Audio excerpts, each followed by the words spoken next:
Alors le thème de la conférence est un thème, un grand défi. Hein. Je me suis mis face à des questionnements aussi très importants. Je n'ai pas la prétention de pouvoir répondre à ces questions tellement longues et tellement complexes, et qui, le discernement, c'est une thématique et qui remonte, qu'on trouve dans toutes les traditions spirituelles. Donc je n'ai pas la prétention, 1h30 ou 2 heures, de résoudre ou de répondre à ces questions. Apporter peut-être, depuis mon expérience, depuis notre expérience au Pérou, Santa Kiwasi, avec les médecines traditionnelles amazoniennes, quelques lumières, quelques éclairages, et j'espère que ça vous servira. Si j'ai choisi ce thème, c'est parce qu'on se trouve actuellement, enfin c'est notre expérience aussi, je rencontre beaucoup de gens qui viennent nous voir et qui sont dans un discours que je qualifie New Age. Alors bon, New Age, c'est une mouvance très vaste, mais dans ma bouche, c'est plutôt, je l'utilise dans un terme un peu péjoratif ou négatif. Il y a aussi des choses positives dans New Age. Et qui donc nous disent qu'ils ont eu des contacts, des informations, des révélations, des insights, des rêves, des pensées, d'émotions intérieures, avec des anges, avec des guides, avec des inspirateurs, avec des entités, avec des maîtres intérieurs, etc. Et en fait, ce que j'observe, c'est le manque énorme de discernement sur qui parle dans ces situations. Est-ce que c'est moi qui parle ? Est-ce que c'est mon inconscient profond? Est-ce que c'est des élaborations mentales de mes projections, mes désirs, etc. Est-ce que c'est Dieu qui parle? Ou la divinité à travers des plantes, à travers des rêves, à travers des écritures automatiques? Ou est-ce que ce sont des esprits, des entités spirituelles?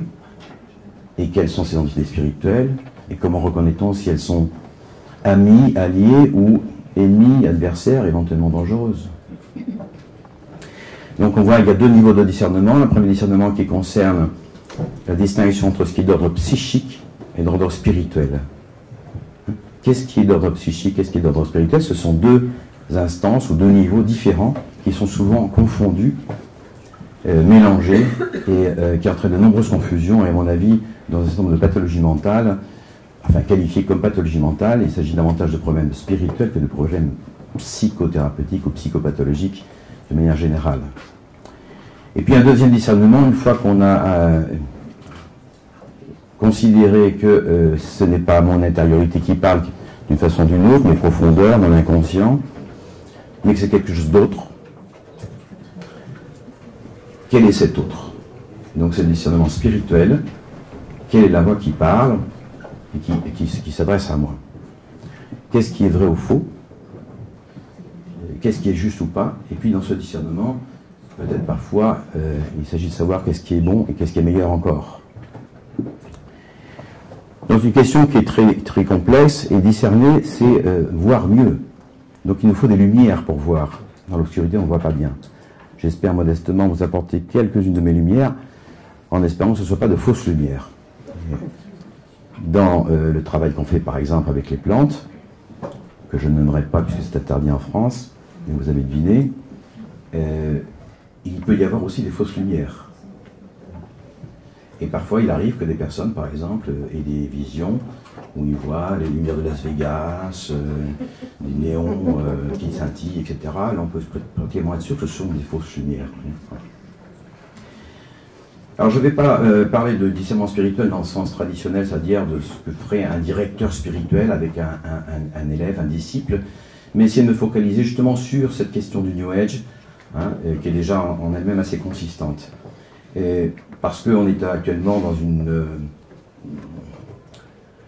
un mouvement généralisé de quête individuelle et collective pour avoir des réponses d'ordre spirituel. Il y a beaucoup de révélations, dit-on, hein, de style paranormal, et c'est plutôt sur ce sujet-là, sur ce chapitre-là, que je vais un peu m'étendre. Alors, le New Age, pour le qualifier très rapidement, alors dans tout ce que je vais dire aujourd'hui, je m'excuse déjà d'avance, parce que c'est un thème qui est tellement vaste que je serai obligé d'être un peu simple, au risque d'être simpliste parfois, j'espère ne blesser personne, en utilisant parfois certains raccourcis. Pour le New Age en général, les esprits mauvais, ça n'existe pas. Bon, on concède éventuellement que dans le bas astral, il pourrait y avoir quelques petites bébêtes qui se promènent, mais bon, nous, on n'est pas dans le bas astral, nous sommes au-dessus, n'est-ce pas? Et donc, nous ne sommes pas très concernés par toutes ces petites choses qui se promènent, qu'on va très vite dépasser.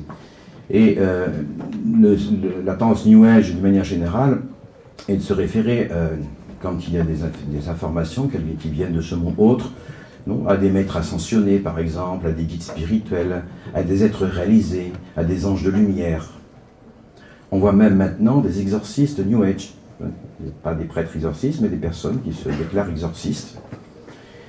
Et dans tout cela, on trouve une structure du New Age qui est extrêmement autoréférentielle. C'est-à-dire, je suis ma propre référence, c'est ce que je perçois, c'est ce que je sens, c'est ce que je crois, qui prévaut sur une éventuelle loi, une éventuelle vérité objective et absolue. Et donc, c'est un jugement qui est fait à partir du sensible. Et le sensible fournit des critères qui sont ambigus, et ça c'est très connu depuis très longtemps. Par exemple, je vais citer Grégoire de Nysse, qui est un théologien mystique du IVe siècle, qui était considéré comme un père de l'Église, qui dit à propos de la Genèse, « L'homme s'est détourné de l'absolu et ne juge plus que d'après le sensible qui fournit des critères ambigus. » Ça c'était déjà au IVe siècle. Ève vit que le fruit était bon à manger et séduisant à voir. Ce qui est vrai. Il était bon à manger et séduisant à voir, ce n'est pas faux. Mais elle en conclut abusivement qu'il était désirable pour acquérir le discernement. Oui. Donc l'aspect sensible conduit à des conclusions abusives sur la question de la justesse. Est-ce que c'est bon ou est-ce que c'est vrai? Est-ce que c'est faux? Est-ce que c'est utile? Est-ce que c'est sain? Donc c'est l'interprétation de Grégoire de Nysse sur le péché originel, c'est l'acquisition du discernement d'après le sensible, d'après des critères de sensible, des perceptions, et non pas d'après la loi divine. Et ça, c'est une question qui traverse tout notre Occident, on va dire, et qui est en grande partie, me semble, due à la désacralisation du monde occidental, désacralisation qui commence avec la rhétorique médiévale, où on va discuter de la théologie déjà dans l'université et hors de l'Église ou du monde de la foi, des chrétiens, et puis qui va s'accentuer en particulier au XVIIe siècle avec Descartes. Et je veux citer à ce propos ce philosophe et romancier iranien, Darius Shayegan, qui a écrit un ouvrage très intéressant qui s'appelle « La lumière vient de l'Occident », je vous conseille de lire. Et il raconte, et à mon avis, je partage son avis là-dessus, que les anciennes ontologies du monde se sont effondrées. Le monde s'est désacralisé. Et à partir de là, il n'y a plus de raison avec un R majuscule, il n'y a plus de logos avec un L majuscule, il n'y a plus de vérité avec un V majuscule. L'homme moderne est riche de plein de choses, de technologies, de connaissances, de moyens de communication, etc., une grande culture éventuellement, mais il n'a qu'une spirituelle dramatique. On pourrait dire au sens jungien, puisque je me réfère un peu à Jung dans tout ce que je vais dire aujourd'hui, pour le critiquer aussi, qu'il y a un phénomène d'introjection, c'est-à-dire que la modernité a en quelque sorte évacué la magie de notre monde. On ne s'intéresse plus qu'au sensible, Dieu est mort, donc voilà, que ce qui compte c'est simplement ce qui est d'ordre matériel. Et donc notre inconscient est devenu en quelque sorte volcanique. Il nous oblige à faire des projections, de nouvelles projections, et qui tendent à réenchanter le monde. Et c'est ce qu'on voit actuellement dans ce New Age, c'est-à-dire des projections multiples qui tendent à réenchanter le monde. On est accompagné d'anges, on est accompagné d'êtres de lumière, on communique à distance. On a besoin absolument de réenchanter ce monde qui est désacralisé, sec, morne, triste, dépressif, plat. Nous avons perdu, ma formation médicale à l'université, je n'ai eu absolument aucun enseignement sur la dimension symbolique, par exemple. Mais ça, je crois que c'est très général. Nous vivons dans un monde qui est un monde ontologique éclaté. Les images, les mythes, les symboles, comme le dit Darius Shayegan, n'ont plus de lieu d'accueil comme autrefois. Autrefois, on savait très bien, par exemple, où ranger les anges. Aujourd'hui, les anges peuvent sans doute à nouveau exister, on le voit, mais on ne sait plus où les voir. On ne sait plus ni à quel niveau, ni dans quelle catégorie. Et n'ayant plus d'espace attitré, ces nouvelles projections deviennent des fantômes, dit-il. Et on peut se demander si ces fantômes ne sont pas parfois des démons. D'où le pullulement de courants, de sectes, de gourous, de chamans, et un immense brassage syncrétique de toutes les croyances, de toutes les idées. Alors c'est à la fois intéressant dans le sens où ça peut ouvrir sur un nouveau paradigme, je crois qu'on est certainement en transition, mais c'est aussi extrêmement dangereux quand on croit ingénument que tout cela se passe de manière tranquille et qu'il suffit d'avoir de la bonne volonté, de la bonne foi et tout ira bien.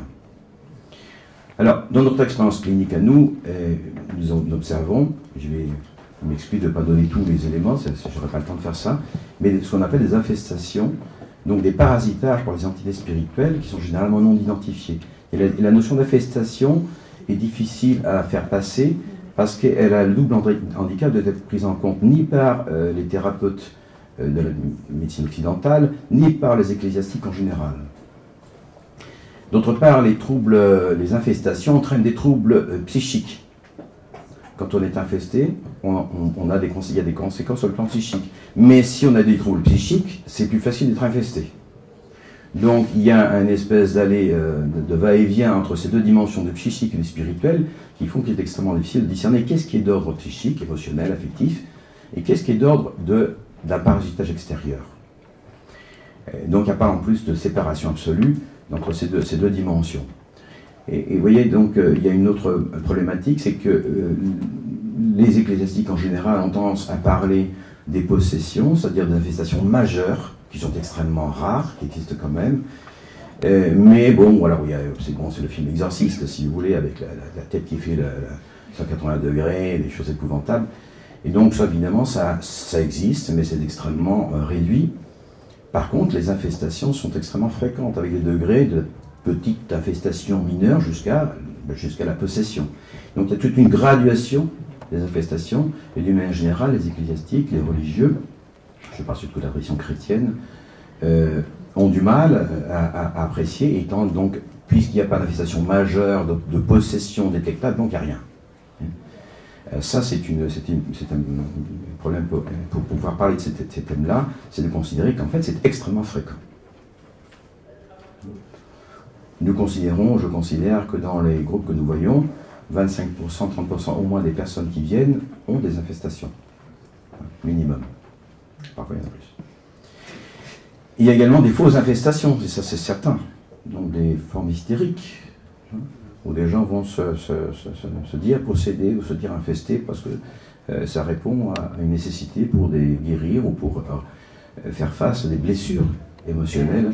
Et nous avons récemment un patient qui est venu, qui a été voir des prêtres exorcistes, qui l'ont dit qu'il a infesté jusqu'à la moelle et pris beaucoup, qui a été voir des psychiatres qui ont dit t'es psychotique, on prend beaucoup de médicaments, de médications, et donc ça fait 14 ans, à l'âge de 32 ans, il a 14 ans de possession, et il parle d'une infestation, d'un esprit qui possède et qui parle à travers lui, etc.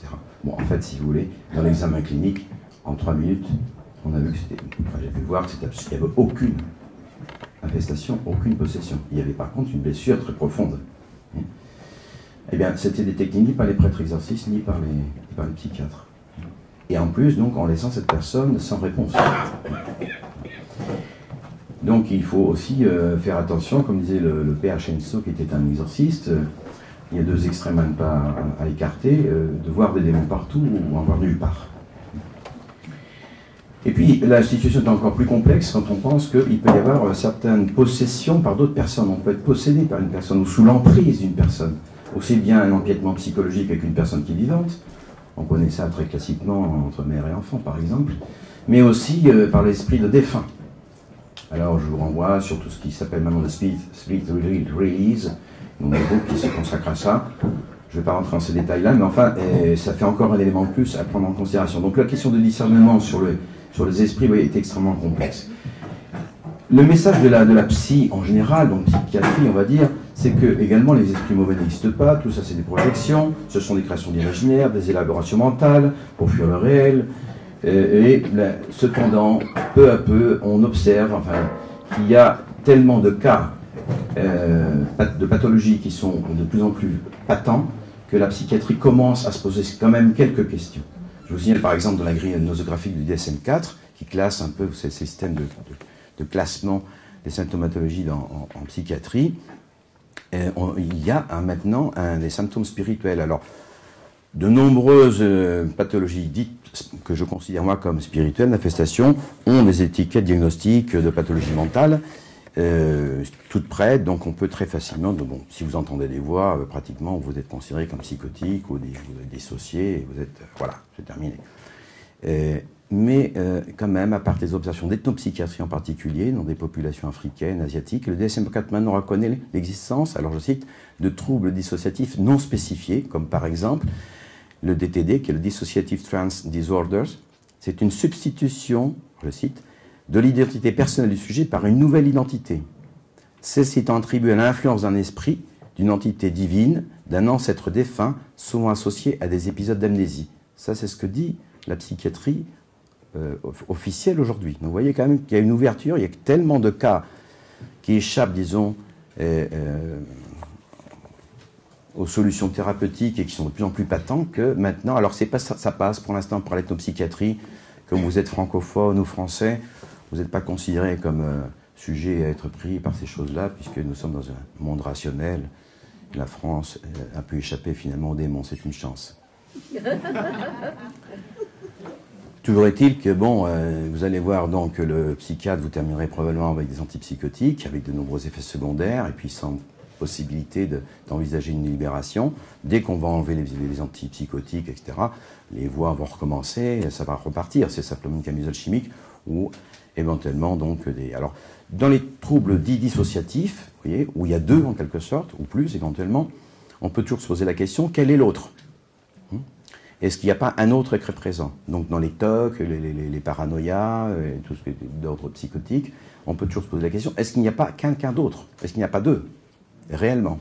Et pas simplement qu'une personne qui serait divisée en deux, mais il y a deux. Il y a peut-être un passager clandestin.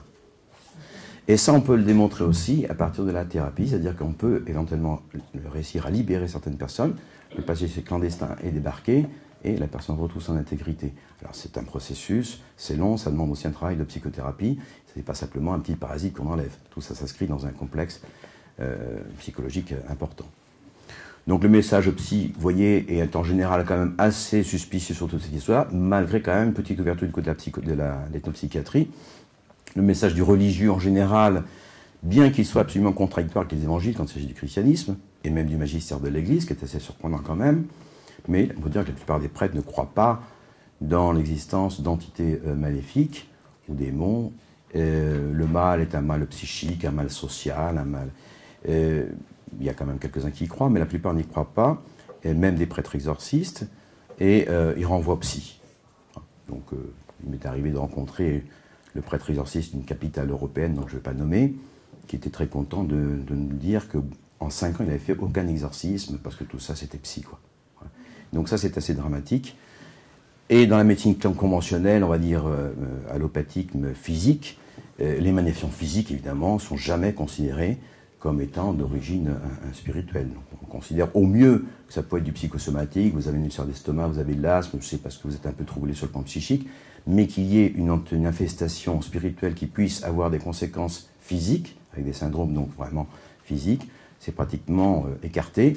Je vous renvoie quand même, pour ceux qui sont chrétiens, aux évangiles, à l'épisode de la femme courbée, qui est depuis courbée pendant 18 ans, qui va se relever quand le Christ intervient et dit c'est un esprit qui l'a possédé. Et de même pour l'esprit muet qui rend une personne muette.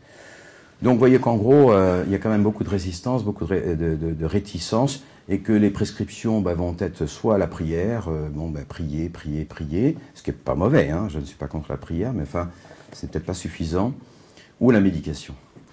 Donc, comment sortir de cette confusion de psychique et spirituel? Sur le versant spirituel, la non-identification, vous voyez, d'un parasitage par une entité toxique ou maléfique, par définition, empêche le sujet de s'en libérer, puisqu'on ne sait pas ce qui existe, on ne peut pas se défendre d'un problème ou d'un danger qu'on ignore. D'autre part, si ce mal est assumé comme constituant l'ombre de cette personne, c'est-à-dire qu'elle accepte que ça fait partie de moi, ça équivaut à une espèce d'autocondamnation du sujet par lui-même. Il est condamné à vivre et accepter cette partie maléfique de lui-même. Ou alors, il va passer dans la transgression, il va dire, bon, puisque ça fait partie de moi, il abandonne sa conscience morale et toutes ses défenses, et il va du côté d'une transgression autorisée, au nom du relativisme, ce qui est très encouragé actuellement par la société actuelle, et donc libéré de toute culpabilité par rapport à cette malignité qui n'est pour lui pas exogène, qui fait partie de sa personnalité. Et puisque c'est irrémissible, eh bien voilà, il faut vivre avec, et on va en profiter pour s'exprimer à ce niveau-là. Donc vous voyez, c'est extrêmement dangereux, puisque cette façon de voir supprime toute loi morale, et met dans l'indistinction du bien et du mal. Donc ce discernement est fondamental. Et la clinique démontre à l'envi que le refoulement de la conscience morale, va avoir des répercussions, c'est-à-dire qu'il va y avoir un redoublement de l'agressivité de la violence chez cette personne-là, avec des tendances autodestructrices qu'on trouve dans les toxicomanies, dans la boulimie anorexie, dans des pulsions suicidaires, et puis aussi dans des maladies, par exemple, comme les maladies auto-immunes. Donc il est fort important de passer dans cet éclairage, et si vous me permettez, je voudrais montrer, enfin, je vais essayer de ne pas être trop long, j'ai tendance à déborder toujours mon horaire, comment le New Age, ce grand courant, cette grande mouvance indistincte et polymorphe du New Age, c'est quand même alimenté à la source de toute cette présence d'esprit qui aurait inspiré ces nouvelles thérapies, ces nouvelles médecines.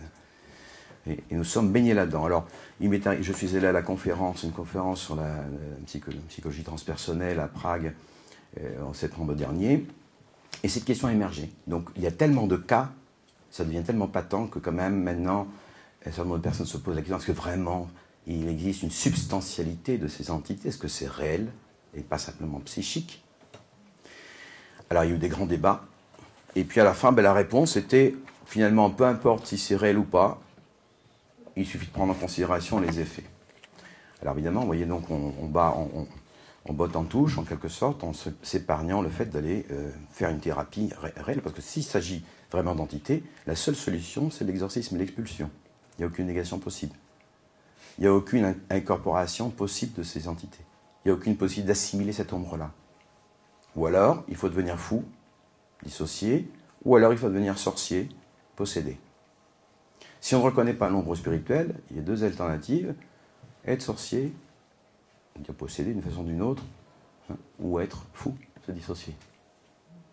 Alors il y a énormément d'exemples, je vais en citer quelques-uns, mais je voudrais dire qu'il y a quand même un certain nombre de constantes qu'on trouve dans cette dynamique, disons, du New Age. D'abord, c'est qu'en général, il s'agit toujours d'inspirateurs. Alors on parle des anges, d'esprits, d'entités, de maîtres ascensionnés, de fraternité blanche, etc., etc. Elles ont en commun pratiquement toute la réfutation du christianisme, en considérant que le message du Christ aurait été trahi, il a été tergiversé, manipulé, détourné par l'Église, par les ecclésiastiques, et enfin maintenant, il y a une voix authentique qui vient nous dire ce qu'il en était. Et la plupart de ces informateurs, ces inspirateurs, se positionnent comme faisant partie d'une hiérarchie occulte, non visible, qui viendrait maintenant pour sauver l'humanité et pour enfin nous révéler ce qui nous était caché jusqu'à présent. Donc il y a quand même une notion de hiérarchie, mais qui est occulte et qui évidemment vise à notre bien uniquement. On ne trouve pas de démon là-dedans. La transmission des informations, des révélations se fait par channeling, d'une manière générale, c'est-à-dire tout ce qui va être la communication à travers le spiritisme, à travers l'écriture automatique, à travers des formes de médiumnité différentes. Voilà. On trouve pratiquement toujours un certain anonymat des récipiendaires, c'est-à-dire que les gens qui reçoivent ces informations sont tellement humbles qu'ils ne donnent pas leur nom, donc vous êtes obligé de croire qu'il y a des informations. Vous avez de nombreux textes, hein, comme sur Internet, vous allez en trouver de nombreux, où la mystique, le mystique, est tellement humble qu'il ne vous dit pas qui il est, donc vous avez un texte et vous dites voilà, il faut que vous croyez ça sur parole. Bon. Donc il y a beaucoup de possibilités là-dedans. Et même si donc le Christ était détourné par l'Église, cette fois-ci on va en faire une récupération et on va colorer souvent, très souvent, ces nouvelles révélations par un néo-christianisme et par la révélation de la véritable énergie christique. Hein, voilà, non, on est dans l'énergie. Hein. Donc il n'y a pas d'être, il y a une énergie. Hein, c'est comme le néon, mais un peu plus fort. Voilà. Dans le fond, il y a des lignes de fond qui parcourent tout cela, qui sont un petit peu le fond gnostique, hein, des sources orientalistes, hein, surtout des sources qui viennent du 19e siècle, et des anglo-saxons en Inde, en Birmanie, donc tous les anglo-saxons dans le monde asiatique, et puis au début du XXe siècle aussi. Alors, je ne vais pas développer la question de l'gnosticisme, c'est aussi un chapitre très long. Enfin, on peut dire en gros très rapidement que selon les grands courants gnostiques, les hommes, enfin les êtres humains, sont donc des âmes divines qui seraient emprisonnées dans un monde matériel créé par un dieu mauvais, un démiurge, n'est-ce pas? Et que il faut sortir de... Alors c'est un dieu qui est très souvent assimilé d'ailleurs à l'Ancien Testament, au dieu de l'Ancien Testament, hein, donc un Dieu de justice, méchant, violent, cruel, etc. Et nous sommes la proie de cette entité malfaisante, de ce Dieu, de cet démiurge malfaisant. Nous sommes emprisonnés dans un corps humain. Donc il y a un rejet de l'incarnation, un rejet du corps. Il faut essayer de redevenir de purs esprits, ce qui est proprement luciférien. Et l'humanité ne peut donner à sa place qu'à travers la connaissance. Donc le gnostique, c'est la connaissance pour la connaissance. Il faut connaître, et la connaissance va être acquise à travers des initiations, ce qui va créer des élites, des initiés. Et donc, vous voyez, tous ces groupes vont être hiérarchisés avec des groupes, des élites qui dirigent tout cela. Et à plus de connaissances, plus d'initiations, plus vous évoluez. Donc, la technologie, les sciences vous permettent de sortir de toutes ces superstitions et de toutes ces cette fausse spiritualité pour redevenir des esprits purs. Donc le monde matériel est quelque chose de très mauvais, ça m'a même amené à refuser dans certains groupes gnostiques, ils ont refusé le mariage, la procréation, il y en a d'autres qui prétendaient que leur âme était aliénée de ce monde, et puis puisque notre âme est aliénée dans un monde matériel qui est mauvais, bon, on peut faire ce qu'on veut, parce que ça n'a aucune importance, aucune conséquence. Encore une fois, abolition de la loi morale, de la conscience morale, et allons-y, on fait ce qu'on veut, de toute façon, il faut aller jusqu'au bout du péché, pour l'épuiser en quelque sorte, style Rasputin par exemple.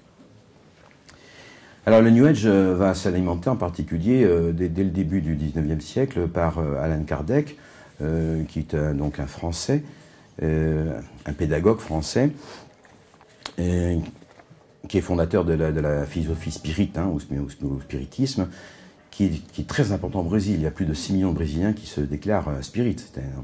C'était un homme qui était positiviste, un grand positiviste, et donc qui se réclamait de la science. Et donc c'est une constante aussi qu'on va voir, c'est que toutes ces personnes, ou tous ces courants se réclament d'une position scientifique, rationnelle, scientifique, matérialiste, technologique. Et donc il va commencer en fait à superviser des séances de table tournante, comme bon positiviste, on lui demande de faire ça.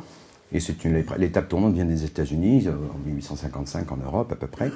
Et il s'appelait Hippolyte Léon Dénisin Rivali. Voilà, et il s'appellera désormais Allan Kardec, nom qu'il pense correspondre à celui qui porte dans une vie antérieure où il était druide. Voilà. Et donc il va converser pendant des années par le biais de différents médiums avec toutes sortes d'esprits, et il écrira finalement le livre des esprits, le livre des médiums et d'autres ouvrages qui vont servir de base un peu à tout le courant du spiritisme qui est encore extrêmement développé. Dans la deuxième partie du 19e siècle, eh bien, c'est la théosophie qui va naître en 1875. C'était théosophie qui est lancée par Helena Blavatsky, et elle dit clairement que le but déclaré, alors je cite, est d'effacer le christianisme de la surface de la Terre. Ça c'est clair au moins. Et elle est inspirée par une entité qu'elle appelle le Tibétain. Alors, je vous laisse deviner qui c'est ce Tibétain. Bon, et elle va écrire à partir des informations qu'elle va recevoir de ce Tibétain, de cet esprit tibétain, la doctrine secrète, qui va fonder un peu la théosophie, et ça va être repris ensuite par Alice Bailey, qui va être elle aussi inspirée par le Tibétain. Donc elle poursuit l'œuvre de Blavatsky, elle écrit différents ouvrages, et elle-même se réfère à une hiérarchie occulte, et plus située peut-être dans le monde hindou, donc de l'Inde. Au final, en 1922, elle fondera le Lucifer Trust. Voilà. Donc ça aboutit à ce qui devait être. Alors ce qui est intéressant, c'est que René Guénon, que vous connaissez tous, je pense, qui est quand même un érudit franc-maçon, un ésotériste, un orientaliste, qui ne peut pas être suspecté de complaisance avec le christianisme, puisqu'il était donc pas du tout en faveur de la religion catholique. Il même se convertira à l'islam à la fin de sa vie, mais c'était un érudit, et il dit dans son ouvrage sur la théosophie, je cite, les théories de la théosophie se présentent faussement d'ailleurs, il n'y a pas que lui qui le dit, je cite que Guénon, comme ayant une origine orientale, dans un faux orientalisme. Et si on a jugé bon d'y joindre depuis un certain temps un pseudo-christianisme d'une nature très particulière, donc vous voyez, néo-christianisme encore une fois, il n'en est pas moins vrai que leur tendance primitive était au contraire franchement antichrétienne. Notre but, disait alors Madame Blavatsky au début, n'est pas de restaurer l'hindouisme, mais de balayer le christianisme de la surface de la Terre. Voilà, là aussi c'est clair. Alors il dit, les choses ont-elles changé? Madame Bessan, qui est la troisième qui va prendre la succession, écrit, elle aussi, qu'il faut avant tout combattre Rome et ses prêtres, lutter partout contre le christianisme et chasser Dieu des cieux.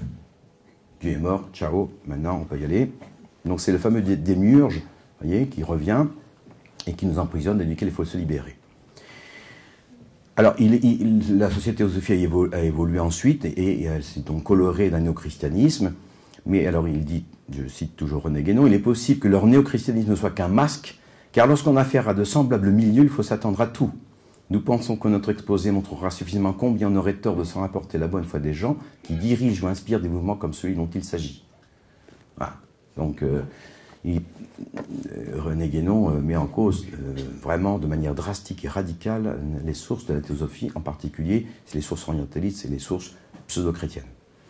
En 1914, on aura un tarologue bulgare qui s'appelle Peter Denov qui va proclamer l'ère du Verseau et qui va commencer à enseigner à propos du Christ, dit-il, parce qu'il est accompagné d'une fraternité blanche, de White Brotherhood, qui est un groupe d'êtres parfaits qui lui enseignent et qui enseignent qu'est-ce que c'est que la création, l'univers, et c'est eux qui dirigent l'univers dans le monde occulte, dans le monde invisible. Et cette hiérarchie spirituelle, occulte, donc, va lui dicter, avec un groupe de confrères, par écriture automatique, l'histoire et la structure de l'univers, et tous ces gens-là souhaitent rester anonymes, encore une fois. Ils sont tellement humbles, n'est-ce pas? Et donc, c'est par channeling, donc, par cette communication, il fera un ouvrage en finissant de 2000 pages, qui s'appelle le livre d'Urantia, qui est le nom donné par ces esprits de notre planète. Voilà. Dans le New Age, encore, on trouve par exemple Jane Roberts, qui est une poète américaine, qui elle-même s'intitule Psychic and Medium, Spirit Medium, qui a écrit beaucoup d'ouvrages. C'est une des plus lues en anglais, des ouvrages dits inspirés. Elle a eu pendant 20 ans un contact avec une entité invisible appelée Seth, S-E-T-H. Bon, qui va l'informer de la réalité pluridimensionnelle de notre existence, et elle reçoit initialement, elle va commencer à recevoir ces messages à travers des sessions de Wicca. Wicca, vous savez, je ne sais pas comment on dit en français. Ouija. Bon. Vous avez entendu parler aussi du cours des miracles d'Hélène Kohn-Suckman, qui était professeure de psychologie médicale à l'Université de Columbia à New York. Elle va toute sa vie avoir des contacts. Elle va attendre d'être à la retraite pour publier ce cours des miracles qu'elle dit avoir été dicté par une voix intérieure qu'elle identifie comme Jésus. Bon, alors il faut la croire sur parole. Hein. Et elle demandera en fait que, comme écrivaine, enfin comme récipiendaire de ces messages, ce ne soit révélé qu'après sa mort. Donc toujours cette espèce de distanciation. C'est pas moi, ça vient d'ailleurs. Alors, j'ai eu l'occasion de recevoir des personnes qui disent « Oui, mais tu ne connais pas les lettres du Christ ?» Tu es chrétien, alors les lettres du Christ, ça devrait t'intéresser. Alors j'ai regardé effectivement les lettres du Christ. Alors c'est une mystique de 40 ans, ça s'était reçu en 2001, vous voyez, on est plus proche d'un, de 40 ans. Alors elle dit, qui a fait une préparation christique, bon, je ne sais pas ce que ça veut dire, purification, et elle a reçu la dictée de 9 lettres. Alors elle reste anonyme. Hein. Et en gros, tous ces écrits, enfin tout ce que soi-disant le Christ le transmet, est une réfutation du dogme religieux et des écritures bibliques. Hein. Alors, et donc Jésus dit à travers elle, dit soi-disant, mes lettres vous diront exactement ce que je voulais dire en réalité, spirituellement et scientifiquement. Encore une fois, vous voyez, c'est scientifique. Hein. Lorsque j'enseigne sur Terre, autrement dit, j'enseigne sur Terre, on n'a rien compris, on a tout transformé, enfin je vais vous dire. Alors dis-moi le Christ, je descends du royaume des cieux suprême, des règnes éternels de l'être. Je viens vous parler directement par le moyen de mes lettres. Ces lettres sont un cours magistral, destiné à ceux qui sont prêts et désireux d'emprunter le même sentier spirituel que j'ai parcouru lorsque j'étais sur Terre. Elles décrivent la véritable voie christique, ça y est, on est dedans, qui conduit tous les hommes au glorieux état d'être que j'appelais le royaume des cieux.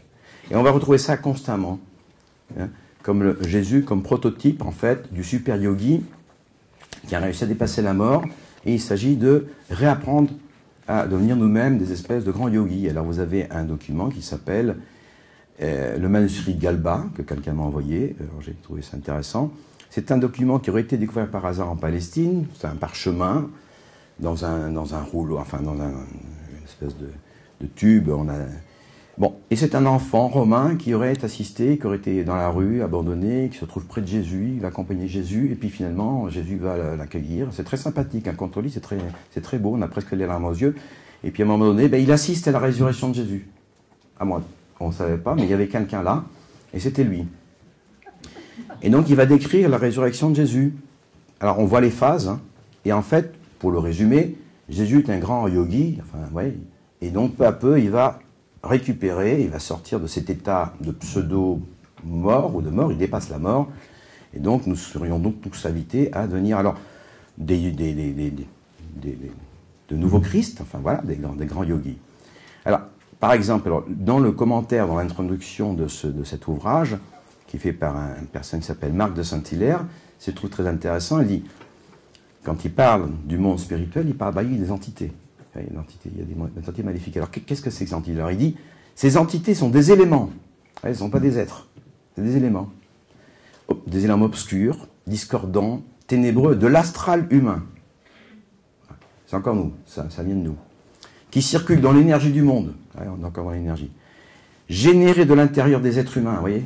Encore une fois. Donc, ce ne sont pas des entités créées, ce ne sont pas des créatures. Générées à l'intérieur des êtres humains par la discorde agissant dans les pensées, les sentiments, les désirs, les émotions, les paroles et les actes. Paul de Tarse, Saint Paul, entre autres, a beaucoup parlé de ces créations, pas de ces créatures. Ces créations discordantes du moi mortel. Donc on est dans le psy, vous voyez, soi-disant. Et c'est une négation de la réalité de ces entités. Je ne vais pas développer encore beaucoup, mais on ne peut pas ne pas citer Carlos Castaneda, hein, quand même, qui était enseigné soi-disant par un homme de connaissance yaqui du nom de Don Juan Matus. Personne n'a jamais vu Don Juan Matus. Voilà. Il s'est dissous dans le 5e sceau. Hein. Et ça a quand même fait fin aux 28 millions d'exemplaires en 17 langues. Bon, et alors à la fin de son processus, je passe sur Castaneda, qui est en fait un péruvien de Cajamarca, qui a joué beaucoup sur les mystères, sur les doubles, cacher sa personnalité, etc., va créer à la fin de son processus de vie, quand il était presque à la retraite, ce qu'il appelle un tensegriti, non, qui décrivait lui-même comme la version moderne de passe magique des chamans du Mexique de l'Antiquité. Voilà, alors à la fin ça se termine. Alors j'ai vu les passes magiques, vraiment c'est un 2 pas en avant, 1 pas en arrière, en gros c'est ça, c'est vraiment... Voilà, et avec ça, vous rentrez dans le rêve des chamans de la lignée de Don Juan. Voilà. Et là vous allez croire vos pouvoirs de guérison de manière extraordinaire. Donc je vous conseille la tensegriti, c'est quand même, ça peut se faire à domicile, il suffit d'avoir un petit espace, il faut faire 2 pas en avant, 1 pas en arrière, c'est bon. Je ne peux pas ne pas citer le dialogue avec l'ange de Gita Malas, donc c'est en 1943, en Hongrie, il y a 4 jeunes gens qui vont se regrouper, 300 juifs, une catholique, ils se regroupent pour réfléchir, discuter sur les questions spirituelles, ils ont une même fin spirituelle, bien qu'ils ne soient pas pratiquants de leur propre religion, juive ou catholique, et ils essayent de faire un point sur leur problème personnel, puis un jour, une des participants, qui s'appelle Anna, va dire tout d'un coup, attention, ce n'est plus moi qui parle. Et là, elle va commencer à avoir des messages, et pendant 17 mois, des forces de lumière. Alors les 4 amis vont appeler ces forces de lumière des anges, ou des maîtres intérieurs, vont s'exprimer par la bouche de Anna.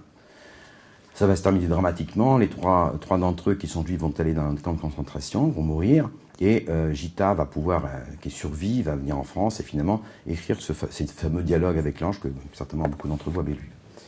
Là, on ne porte pas de jugement précis sur toutes ces choses-là, mais qui parle dans tout ça? Et le New Age, on est envahi, disons, de multiples sources. Qu'est-ce que c'est que ces révélations? Alors, comme j'ai parlé de Jung, en parlant puisque Jung est un peu la référence de ce texte, de cette intervention sur le discernement, il faudrait quand même raconter que le fameux Jung était lui-même inspiré par des esprits. Et c'est lui qui le dit. Il était inspiré par 2 esprits qui s'appelaient Philémon et Basile. Dans une note, alors je ne vous donne pas l'état, je pourrais, pour pas l'être, qu'il écrit une personne, il dit la chose suivante.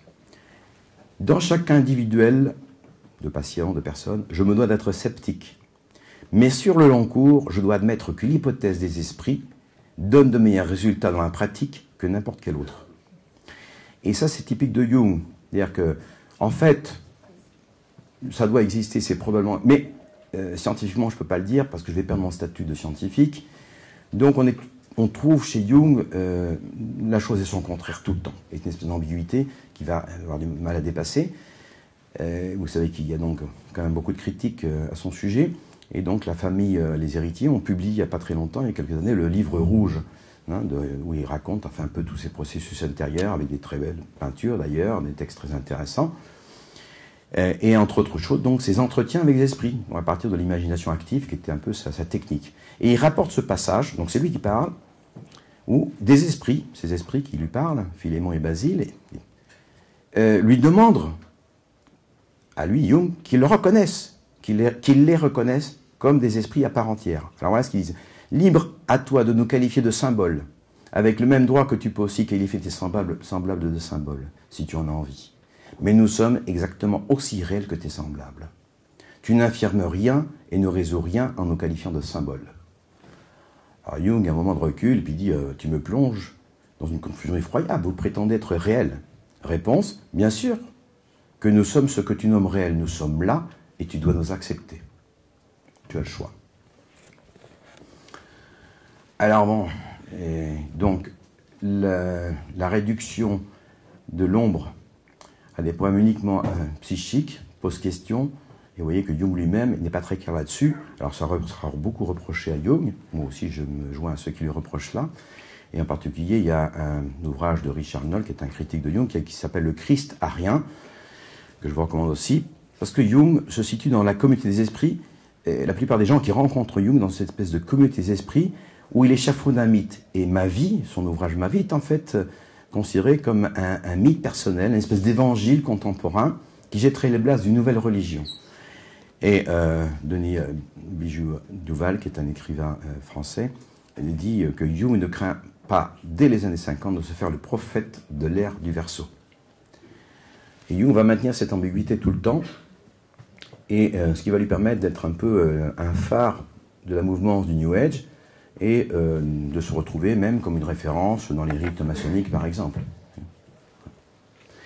Alors, voilà, on pourrait continuer, il y a la liste. Vous voyez que le New Age est interpénétré d'informations, de révélations qui viendraient d'un ailleurs, et puis qu'il faudrait donc discerner. Et donc, qu'est-ce que c'est que cette ombre psychique dont nous parle Jung, qui est celui qui l'a plus développé? L'ombre psychique, ce serait une espèce d'entrepôt, où nous accumulons un peu inconsciemment toutes les caractéristiques de notre personnalité que nous rejetons, ou que la société rejette. C'est donc une partie de nous-mêmes que nous n'aurions pas à voir ou à connaître.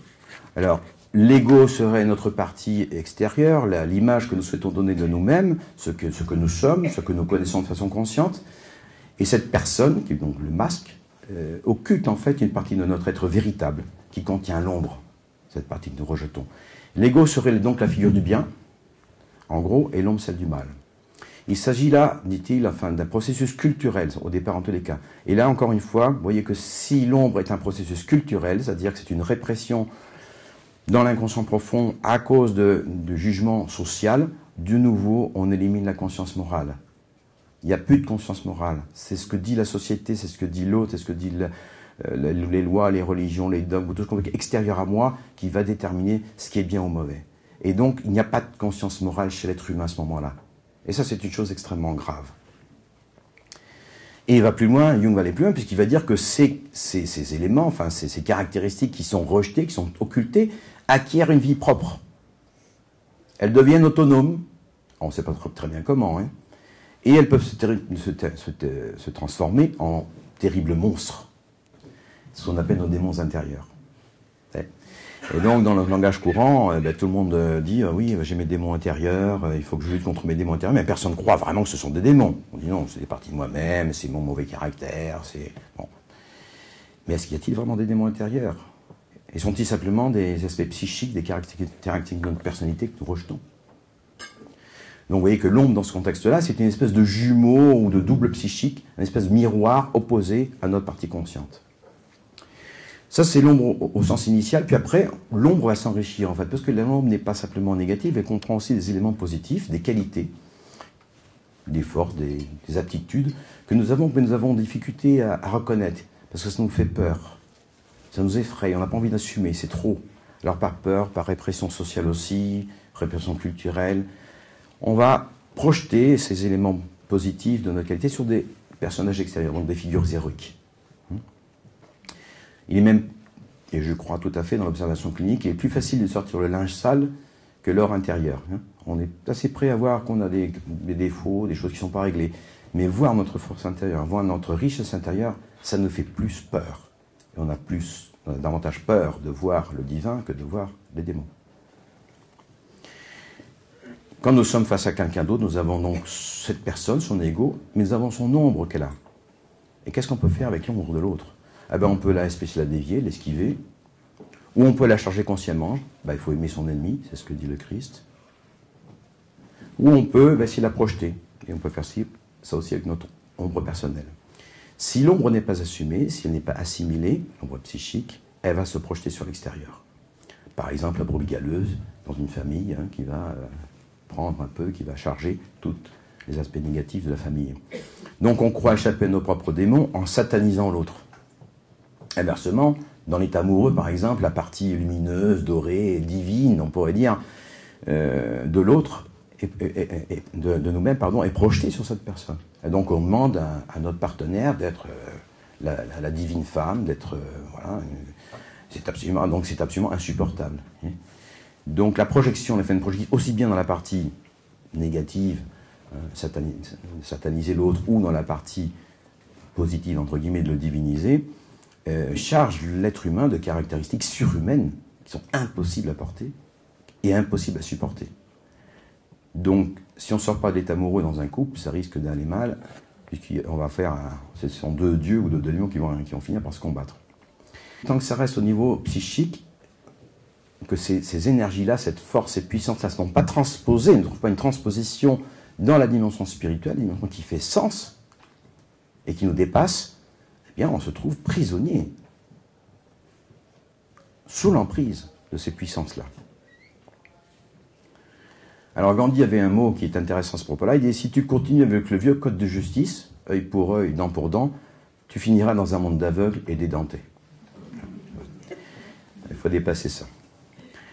Alors, cette confusion, on la retrouve partout. Par exemple, l'individu doit évoluer, idéalement, si on veut, de la plénitude inconsciente de l'enfant à une espèce de plénitude consciente d'un vieux sage. Voilà. Ça, c'est le processus de différenciation, le processus d'individuation jungienne, avec une première partie de la vie, c'est l'étape de différenciation, de séparation, on va dire, de séparation de la mère, séparation de l'unifamilial, séparation, etc. Donc de progressive différenciation. Puis ensuite, la deuxième partie de la vie, de réunification, se retrouver, se rejoindre. Mais si on confond ces deux choses, on va confondre ce processus de psychique de maturation avec ce qu'on trouve dans la tradition chrétienne, comme par exemple, qui est le passage de l'Éden à la Jérusalem céleste. Et alors à ce moment-là, du jardin à la ville, on va passer simplement du féminin au masculin, sans découvrir la féminité et la masculinité du divin. Et donc le schéma jungien pêche, à mon avis, et on trouve ça très souvent, par une espèce d'équivalence qui est faite entre le soi et la divinité. Dieu, c'est nous en quelque part, qui est à l'intérieur de nous. Et ça va se manifester, ça va perturber énormément tout le champ de la psychothérapie, c'est-à-dire que par exemple, on va considérer qu'il faut exprimer cette ombre-là dans des expériences symboliques ou rituelles pour compenser, vous voyez, alors cette ombre-là, au lieu de la projeter sur l'autre, on va l'élaborer dans des rituels. Alors on fait des rituels, des cérémonies, alors on lit par exemple chez certains disciples de Jung, par exemple, alors la messe, par exemple, la messe catholique, c'est un sacrifice, il y a le sacrifice, il y a la mort, ou alors il y a des rituels d'assassinat rituels, alors je vous renvoie à la psychomagie de Jodorowsky, d'abstinence, et tout ça permet d'exprimer cette ombre sans qu'elle nous atteigne, vous voyez. Donc on va élaborer, inventer, il n'est pas important d'y croire. Pourquoi il n'est pas important d'y croire? Parce que l'inconscient ne distingue pas un acte réel d'un acte symbolique. Donc peu importe que vous y croyez ou non. Donc on invite les gens à faire des rituels en conscience, simplement une façon d'équilibrer cette ombre et notre ego. Et on va trouver ça par exemple chez Jodorowsky il appelle ça la psychomagie, il a tout à fait raison de l'appeler la psychomagie parce que c'est de la magie. Dans la magie, il va y avoir une utilisation des forces et des lois réelles pour obtenir un effet en forçant la nature. Ce qui est tout à fait différent de la foi, qui est de l'ordre de la prière et de la supplication. Donc il n'y a pas de manipulation. Alors on peut voir par exemple aussi, il y a certains écrivains qui décrivent vraiment les les attaques démoniaques de saint Antoine comme une compensation de ses abstinences sexuelles. Il était frustré, donc il arrivait à tout ça. Donc, tout ce qui va être de l'ordre du combat spirituel va être transformé tout le temps dans une problématique intérieure d'ordre psychique. Et on se retrouve donc dans cette dualité qu'on retrouve donc dans le courant gnostique. Hein, tout est censé fonctionner en paire d'opposés, chaud-froid, haut-bas, intérieur, extérieur. Hein, et c'est la fameuse conjonction des opposés qu'on trouvera chez Jung, qui va nier, qui va refuser. Alors là, il était hystérique, il était vraiment très agressif quand on touchait cet endroit-là. On lui était un sage, comme ça que ça pipe, très tranquille. Hein. Quand on lui disait que dans la conception théologique chrétienne, Dieu est la summum bonum, c'est-à-dire le suprême bien, il disait c'est une négation du mal, et le mal est pourtant patent. Et parce que si on ne considère pas les choses comme en 3 étages, le monde créé, sensible, c'est celui qui est dans la création. Un monde créé, non visible, ce sont les esprits, les entités qui sont créés. Et la divinité. Quand on rentre dans le monde spirituel, on n'est pas en contact direct avec la divinité, on passe d'abord par des médiations qui sont les médiations du monde spirituel, des esprits. C'est pour ça qu'il est important de savoir quels sont ces esprits. Si on élimine l'existence tangible et substantielle de ce monde intermédiaire, on pense accéder directement à Dieu. Et donc c'est un des grands problèmes. Alors Jung le reconnaît quand même, hein, que l'intégration des archétypes du divin, c'est de devenir fou. Hein. Alors, si on reste sur le niveau simplement psychologique, on est dans l'ambivalence, c'est-à-dire dans une contradiction permanente entre mon ombre, mes parties négatives, ce qui est mauvais en moi, et ma partie bonne. Et cette contradiction est un non-sens. C'est terrible.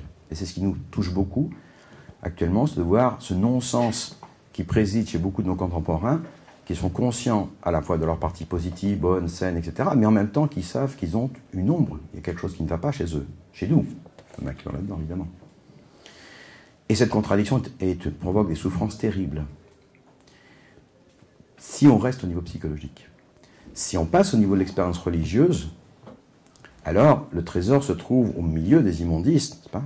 Là où le péché abonde, la grâce surabonde, c'est-à-dire que nous trouvons un moment où on accepte, on souffre de cette ambivalence, dans le sens traditionnel du mot souffrir, hein, souffrir que je vous dise de telle chose, c'est-à-dire supporter, on supporte l'ambivalence, on permet cette ambivalence, de valence, pas l'ambiguïté, de valence, on supporte cette confusion initiale, c'est un acte de foi pour laisser se faire la guérison et accepter la grâce. La grâce viendra quand elle voudra venir, ça vient d'un ailleurs qui me déplace, ça vient de la divinité. Donc soit on sort, on reste dans ce monde psychique, dans une contradiction qui est insensée, soit on arrive à faire ce saut de la conscience, traverser le moment où on se sent, comme ça nous est arrivé tous à un moment neutre, lorsqu'on ne peut plus continuer dans la vie, on n'y arrive plus. L'ego est vaincu quelque part, hein, on est au bout du rouleau, on ne sait plus quoi faire. Eh bien là, dans ce moment-là, il y a une émergence possible de la grâce. Et il nous faut quelque part descendre dans ces enfers avant de peut-être monter au paradis.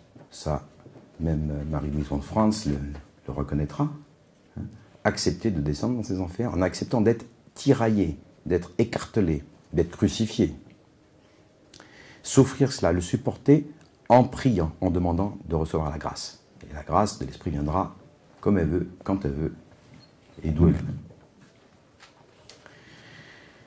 Et donc, vous voyez l'importance de distinguer le niveau psychique, le niveau spirituel, et de distinguer qu'est-ce que c'est que ce prototype que représente le Christ, qui est utilisé par le New Age, mais dans la forme d'un espèce de grand yogi, c'est un rédempteur, mais chacun serait son auto-rédempteur. Il suffirait d'apprendre les techniques, d'aller assez loin dans la connaissance, pour arriver un jour, peut-être avec des vies successives, peut-être, et à sortir de la mort. Tandis que notre prototype chrétien proprement dit, c'est le Christ qui nous sauve et sépare donc identification et habitation, si je veux dire, transformation. Comme dira saint Paul, ce n'est plus moi qui vis, c'est le Christ qui vit en moi. Alors je pense que le chamanisme ou les médecines, j'aime pas tellement ce mot-là, disons les médecines traditionnelles amazoniennes sont intéressantes parce que face à cet inconscient personnel, celui des profondeurs intérieures, que Jung et la psychothérapie décrit de manière générale. Donc surgissent des informations qui sont liées à notre histoire personnelle, au notre transgénérationnel. Tout ça, c'est du subjectif, ça vient de notre intériorité. Chez les Indiens, il existe un monde autre, un monde extérieur, qui est transcendant, qui est celui des esprits, des formes du monde, des entités, vient d'en haut, qui est autonome par rapport au sujet, qui est objectif. Alors vous voyez que Jung dira, oui, les archétypes sont autonomes, sont libres, etc. Donc en fait, il décrit des esprits, mais il garde le mot archétype parce qu'il ne veut pas dire esprit, alors que dans des lettres privées, il le reconnaît. L'objectif de l'inconscient ou de l'invisible, l'inconscient personnel et cet invisible extérieur se rejoignent dans le cœur de l'homme et dans le corps de l'homme.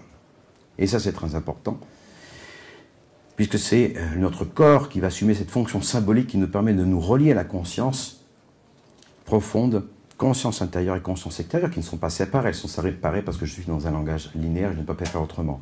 Qu'est-ce qui va nous permettre de relier ce monde d'en haut et ce monde d'en bas, pour le dire d'une façon? C'est le rituel. Donc le rituel est un langage moyen, un langage symbolique qui permet de relier ces deux dimensions sans les confondre, mais au contraire en différenciant. C'est-à-dire, la folie, vous voyez, ça consisterait en une confusion où les archétypes du monde autre, transcendant, seraient appropriés par l'ego. Je m'approprie ces puissances-là en croyant que ça fait partie de moi. Je les assume comme miennes.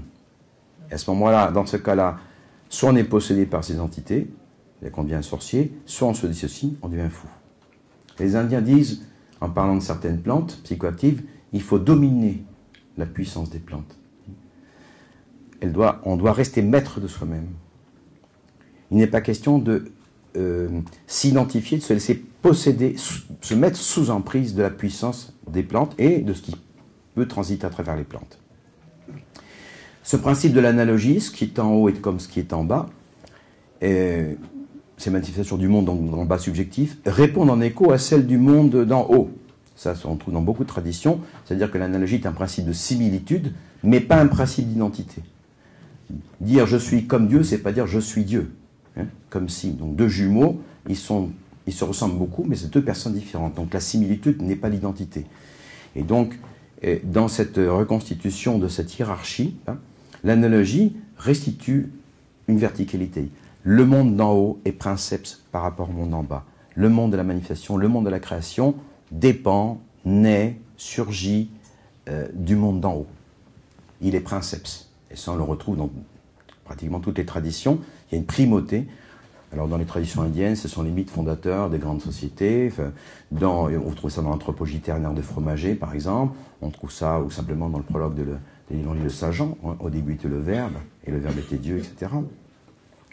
Donc, il n'y a pas un monde de l'ombre et un monde de la lumière. Il y a un monde de la lumière, qui est créateur et fondateur.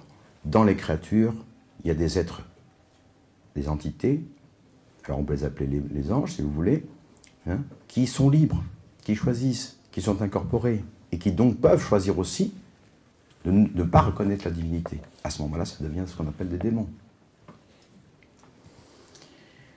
Alors si toutes ces représentations du monde d'en haut, si on prend ces représentations symboliques, puisqu'on ne peut passer que par la voie symbolique, qu'on ne connaît pas, on va découvrir à travers des images, à travers des symboles. Si on prend ça comme au premier degré, il peut y avoir des grands problèmes et on va avoir le fanatisme, les dogmatismes naissent de cette incompréhension. L'homme, l'être humain, va découvrir peu à peu. Donc Dieu est immuable, la divinité est immuable, mais l'image que se fait l'homme, l'imago Dei, l'image que se fait l'être humain de Dieu va se faire progressivement. La révélation va être progressive. Donc entre cette immuabilité des présentations et nos représentations, il y a un cheminement et il y a donc un hiatus où il peut y avoir des déviations, des erreurs, des faussetés, des transformations. On ne connaît pas la réalité divine. On n'en a que des représentations. Le seul moment où éventuellement on pourrait, je ne dirais pas connaître, mais contacter, c'est lors d'expériences mystiques. Donc dans l'expérience mystique, il peut y avoir cette connexion, et où à ce moment-là, dans ce vécu proprement mystique, n'est-ce pas, il y a une évidence. Ce n'est plus une représentation, c'est une présentation. C'est présent, c'est là. Il n'y a plus de discussion, il n'y a plus d'interprétation, ce sont une existence objective. Bah, on voit ça par exemple quand Moïse se révèle, dans l'Exode, quand Dieu se révèle à Moïse et lui dit « je suis ». Voilà. Il n'y a pas d'autre. Alors Thomas d'Aquin, saint Thomas d'Aquin, le mystique, enfin vous connaissez, le fondateur de la théologie, enfin, un des principaux représentants de la théologie chrétienne actuelle, lui-même qualifiera la mystique comme une connaissance de Dieu affective et expérimentale. Vous voyez, on n'est plus dans la pensée, là. On n'est plus dans le raisonnement. On n'est plus dans les débats intellectuels. On n'est pas dans les concepts. C'est une connaissance de Dieu affective et expérimentale. Hein, cognico affectiva seu experimentalis. Donc ce n'est pas une connaissance intellectuelle ni spéculative, mais c'est une expérience. Et la mystique est une expérience immédiate de la transcendance divine. Alors quand on parle de mystique, aujourd'hui, bah, même surtout peut-être dans les grands courants de l'Église, bon, la mystique, d'accord, alors bon, Sainte Thérèse de l'Enfant Jésus, Saint le Padre Pio, enfin bon, mais vous et moi, bon, alors on n'est pas au niveau, quoi. Et ça, c'est terrible. Parce qu'en fait, nous sommes tous appelés à avoir une expérience mystique. La mystique, ça devrait être du quotidien, quelque part. Alors je ne dis pas que ça va se passer tous les jours. Comment avoir la foi si nous n'avons pas une expérience sensible, une connaissance de Dieu affective, expérimentale? Et quand il est possible, et ça peut se presser par exemple quand on utilise de manière correcte les plantes en Amazonie, ça peut permettre d'ouvrir, c'est un espace qui peut permettre parfois cette expérience mystique de contact direct. Alors à ce moment-là, vous ne pouvez plus oublier ça, quoi. Et puis ça vous nourrit, et puis vous avez tout. Ouais, ça change la vie. Hein? Donc ce monde non visible, pour les Indiens, est peuplé de non-humains, d'entités. Alors les anthropologues appellent ça les non-humains, c'est une communauté de langage. Alors pour Jung, ce serait des archétypes. Pour les Indiens, ils appelleront ça la mère des plantes, hein, l'esprit des plantes. Et ces entités peuvent sont en lien avec l'être humain, comme des alliés ou comme des adversaires. Hein. Ça peut être des protecteurs, ça peut aussi être des gens qui nous agressent, enfin des entités qui nous agressent. En tous les cas, ils participent d'une possibilité de structuration de l'individu. Hein, et ils peuvent jouer un rôle fondamental d'enseignant. Donc même quand il y a des infestations, même quand il y a... toutes ces choses-là nous servent pour progresser de manière spirituelle, à la condition d'accepter ce que je dis tout à l'heure, c'est-à-dire ce paradoxe, cette ambivalence, ce déchirement, où quand on ne peut plus rien, on n'a plus les moyens, il reste encore le sceau de la foi. Et là, c'est un sceau. S-A-U-T. Pas S-O-T. Et le sceau de la foi. Et ça demande du courage, ça demande d'être suffisamment désespéré. On n'a plus rien à perdre. Et d'avoir du courage. Parce qu'on peut être désespéré et préférer quand même se liquider, comme ça on croit que ça s'arrête. Malheureusement, ça continue de l'autre côté. Alors, c'est pas une bonne solution, mais enfin. Voilà. Et donc, vous voyez que alors cet univers d'entités qui peuvent être des alliés ou des ennemis potentiels, de toute façon, peuvent nous servir à la construction de notre cheminement dans la vie, ce pèlerinage, on va dire. Deuxièmement, le corps est le lieu possible d'investissement par d'autres corps. Donc des entités spirituelles peuvent par effraction pénétrer dans notre corps. Corps physico-énergétique, si vous voulez. Corps physique, corps psychique, corps spirituel. C'est la pratique de la sorcellerie. Sorcellerie par contagion, sorcellerie à distance, ce qu'on appelle en Amazonie les virotes, les dards magiques par exemple. Il y a toutes sortes de pratiques qui sont pas liées à la croyance. Ça n'a aucune importance que vous ne croyez ou pas à la sorcellerie. Parce que ce sont l'utilisation de lois énergétiques universelles. Donc un certain nombre de gens pensent qu'elles sont protégées parce qu'ils disent « bon, ça, j'y crois pas ». C'est comme dire « bon, je crois qu'aux antibiotiques, ça ne fera rien ». Ben si, ça va quand même faire quelque chose. Alors si on y croit, et si on y croit trop, ça, on peut tomber dans la parano et dans l'obsession, etc., bien sûr. Mais penser que le fait de ne pas y croire, ça ne marche pas, c'est pas de l'ordre de la croyance, c'est de l'ordre de l'expérimentation. Vous voyez. Donc tout ce qui se passe dans la problématique spirituelle, pour moi, c'est de l'ordre de la clinique, c'est une clinique spirituelle. Il y a des diagnostics, il y a des indications, il y a des contre-indications. Et donc on n'est nullement préservé parce qu'on n'y croit pas. Au contraire, on est d'autant plus sujet à ces problèmes puisqu'on ignore qu'il y a un ennemi. On ne peut pas le détecter. Donc l'ignorance ne nous préserve absolument pas. Donc vous voyez, pour l'Indien, il y a une cohérence globale de tout, du monde et du vécu ordinaire parce que tout son vécu va être attaché à une codification du monde non visible. Il y a des mythes, il y a des noms, il sait tout ça depuis l'enfance, il y a des histoires, on lui a raconté. Il va pouvoir situer tout de suite ce qui se passe. Mais nous, occidentaux, désacralisés, on n'a plus ça, on a perdu ça dans le monde désacralisé. C'est ce que je disais tout à l'heure. J'ai cité Darius Shayegan. L'ontologie éclatée. On ne sait plus quoi faire. C'est quoi les anges, c'est quoi les démons, c'est quoi tout ça. Alors, soit on moyen déni, ça n'existe pas, c'est plus simple, on met ça de côté, comme disent les psys là, à Prague, on fait comme si ça n'existait pas, ce qui nous intéresse, c'est les conséquences.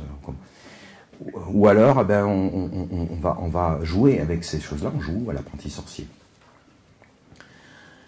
Évidemment, si on prend ces vécus de contact avec le monde autre, que par argent comptant, sans les mettre à l'épreuve, il y a des grands risques. Vous savez, donc, on trouve ça actuellement, vraiment, les prophètes surgissent de partout. Hein, la sensation que beaucoup de personnes considèrent qu'elles ont une espèce d'élection divine. Hein, et ça, c'est l'inflation de l'ego. Voilà, j'ai été élu, j'ai des messages, j'ai compris, je suis destiné à, etc. Hein. Jung le reconnaîtra d'ailleurs, il reconnaît le danger de l'identification du moi avec ses contenus archétypiques. Hein. Alors ça peut être cette inflation psychique, elle peut être transitoire. Quand on passe dans des crises, il peut y avoir cette inflation psychique transitoire. Bon, il faut que ce soit accompagné, mais il faut en sortir. Jusqu'à ce qu'il peut y avoir une assimilation de ces dimensions, s'il s'agit de la dimension psychologique ou une reconnaissance par la grâce de ce qui se joue. Donc si le moi s'identifie au soi, il perd ses limites, il ne reconnaît pas l'autonomie des forces inconscientes et il va soit se laisser posséder, devenir un sorcier, soit se fracturer, se dissocier, devenir un fou, pour le dire en deux, rapidement. Les Indiens ont une cartographie donc, de tous ces esprits autonomes qui sont préjudiciables à l'âme humaine et dont l'intégration est inacceptable quand il s'agit d'entités négatives. Voilà, tout simplement. Donc il n'y a aucune tolérance par rapport aux démons, aux forces démoniaques, aucune. Et la seule réponse, c'est les mesures exorcistes. Ces mesures exorcistes, donc l'expulsion, mais ces mesures exorcistes doivent être faites de manière correcte et avec un travail conjoint sur le plan physique, toujours le corps. Les infestations s'inscrivent dans le corps. On peut les retrouver localisées dans le corps. Et donc on peut déjà travailler sur le corps pour se libérer. Le chaman va tenter de découvrir les sources extérieures, d'où ça vient. Alors est-ce que cette personne lui a fait un sort? Est-ce qu'elle a été vécue dans un lieu qui est infesté? Est-ce qu'elle a transgressé certaines lois de la vie, etc., qui ont permis cette effraction, cette intrusion.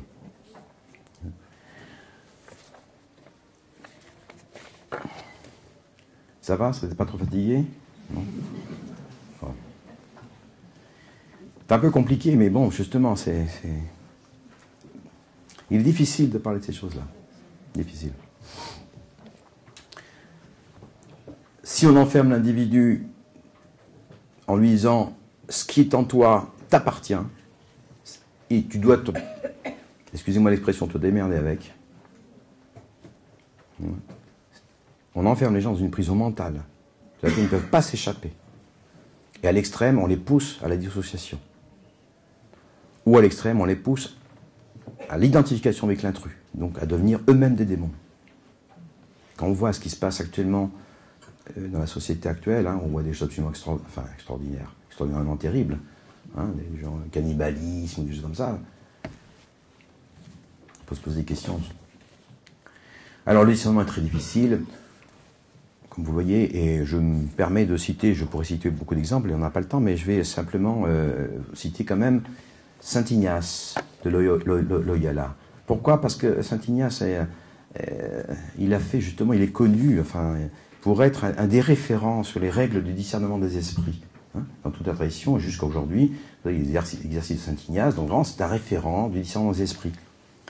Et Saint Ignace raconte dans son autobiographie, ça s'appelle Le récit du pèlerin, il faut être aux éditions Salvator, Alors, je vous donne page 52-53, paragraphe 30-31, parce que ça, c'est lui. Il dira de telle sorte qu'il resta l'entendement lumineux au point qu'il eut le sentiment d'être comme un autre homme. Donc, il s'est senti transformé, un autre homme, un autre être humain, d'avoir un autre intellect que celui qu'il y avait auparavant. Alors, un jour, il sort, et puis il a de nouveau cette expérience et cette présence, et puis il s'interroge. Il était temps. Après que ça dure un bon moment, il alla se mettre à genoux au pied d'une croix qui était toute proche, afin de rendre grâce à Dieu. Et il a perçu cette vision qui de nombreuses fois lui était apparue et qu'il n'avait jamais élucidée, à savoir cette chose, décrite plus haut, qui lui semblait très belle, avec beaucoup d'yeux. Il eut très claire connaissance, avec un grand sentiment de la volonté, que c'était là le démon. Voilà, saint Ignace de Loyola, qui a écrit donc, qui est une référence sur le monde esprit lui-même. Ben, il s'est fait tromper, escroquer pendant une grande partie de sa vie. Et vous voyez, par la fascination de la connaissance. La fascination de la connaissance.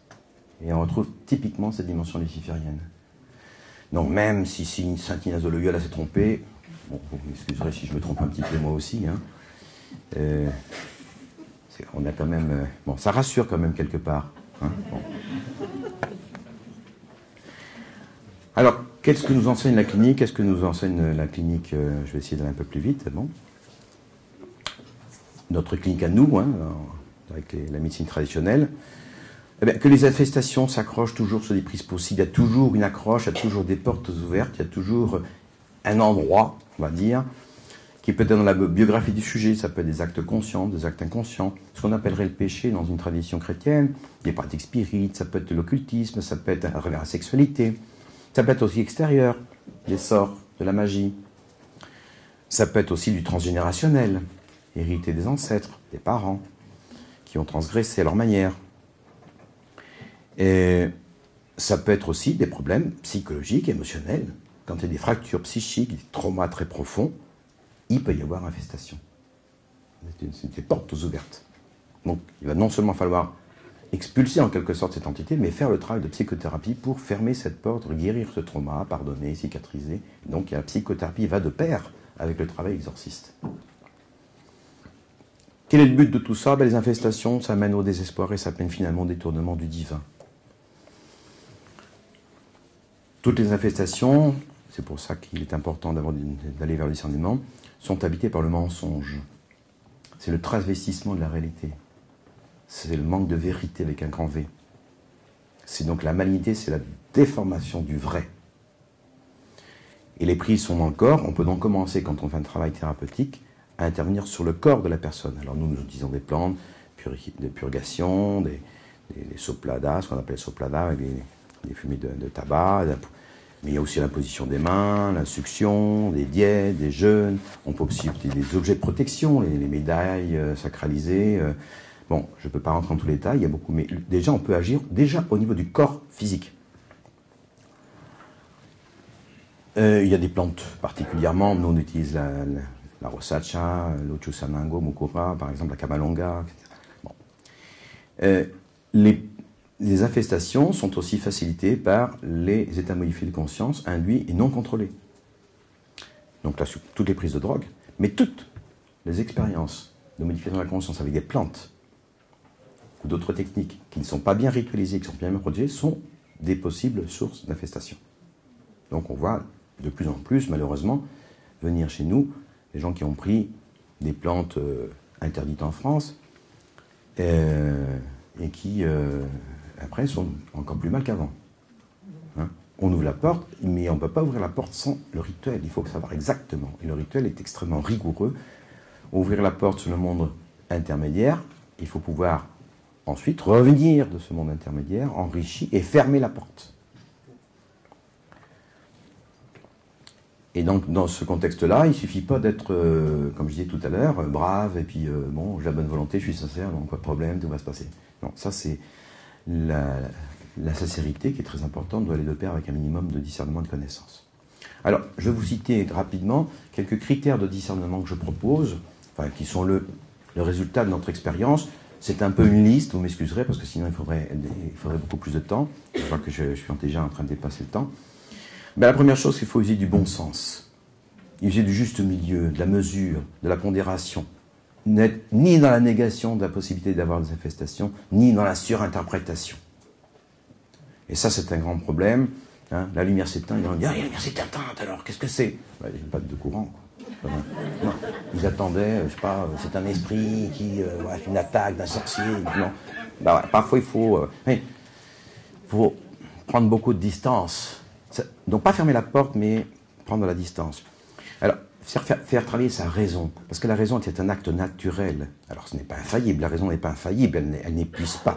Mais déjà, on peut déjà avoir un certain nombre de critères avec simplement le bon sens, ou le sens commun qui a tendance à peut être très commun, ce qu'on appelle la loi naturelle. C'est depuis très longtemps. Par exemple, saint Paul parle de ça. Hein. Il dit que quand les païens qui n'ont point la loi, n'ont pas la connaissance, font naturellement ce que prescrit la loi, ils sont, eux qui n'ont pas la loi, une loi pour eux-mêmes. Ils montrent que l'œuvre de la loi est écrite dans leur cœur. Leur conscience en rendant témoignage et leur pensée s'accusant ou se déformant tour à tour. Il y a une instance, conscience morale, loi naturelle, qui est dans l'être humain et sur laquelle on peut s'appuyer. On trouve ça aussi chez Philon, par exemple, d'Alexandrie, au début du christianisme, qui estime que ces hommes sans loi écrite pensèrent que la nature elle-même, ce qui est vrai, est l'institution la plus vénérable. Ils avaient donc un critère extérieur au jugement. Il y a la loi naturelle, il y a deux lois naturelles ou deux dimensions naturelles. La loi naturelle, c'est ce qui nous habite, ce qui nous est en nous, qui nous permet de distinguer le bien du mal. Quelque part, on sait. Et puis, il y a l'observation de la nature, dans la nature, la création.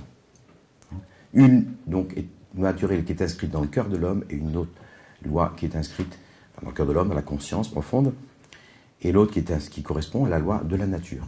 Donc les Indiens ont beaucoup utilisé ça, en particulier dans ce qu'on appelle les diètes, où on est dans la nature, on est de jeûne, d'abstinence, et donc simplement l'observation de la nature nous enseigne quelles sont ces lois-là.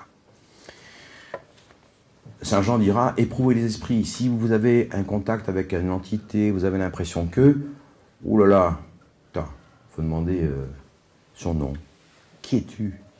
D'où viens-tu? Que fais-tu? Je suis le loup. Éprouvez les esprits.